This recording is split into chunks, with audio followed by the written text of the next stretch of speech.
ने कभी भी किसी से मोहब्बत की है ना, तो हमारा चैनल जरूर सब्सक्राइब कीजिएगा और हाँ, इस बेल आइकन पर प्रेस जरूर कीजिएगा।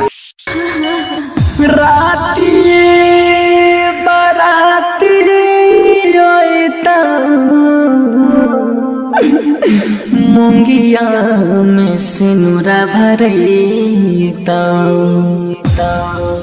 रातिए बाराती आईता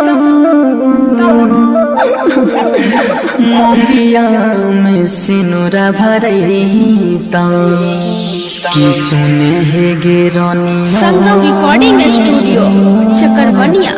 कोई छाह में जाना बारा लगे हमर जोई है ससुरा सुने है गेरनिया।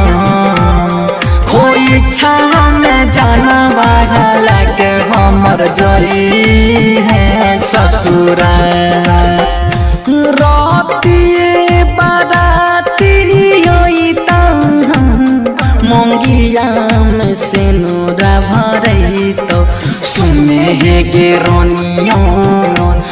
खोई छाह में जाना वाला के हमर जोई है ससुरा सुने है गेरनिया।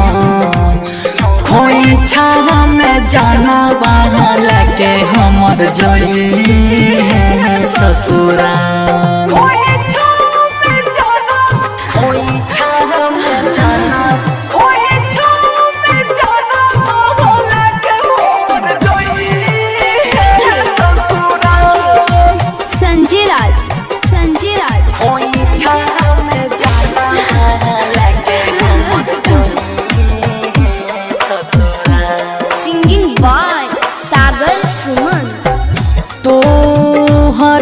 शादी होइता हमरो गे बर्बादी होइता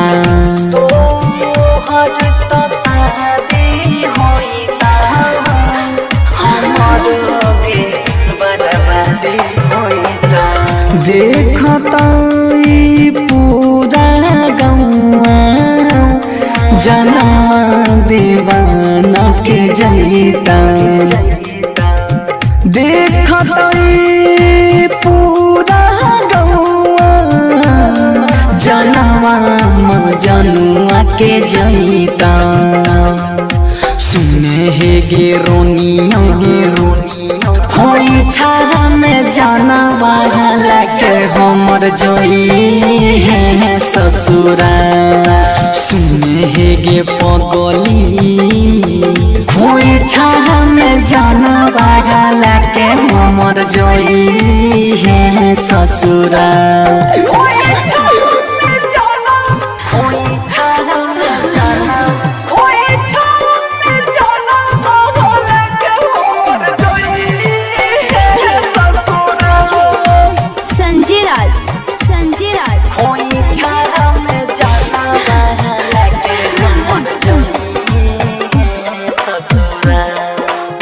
रिकॉर्डिंग बाय दुर्गेश जी। बन भी तो दूर किसके कोनिया भूल जबी हमारा गेरनिया। बन भी तो दूर किसके कोनिया संगम रिकॉर्डिंग स्टूडियो चकरवनिया।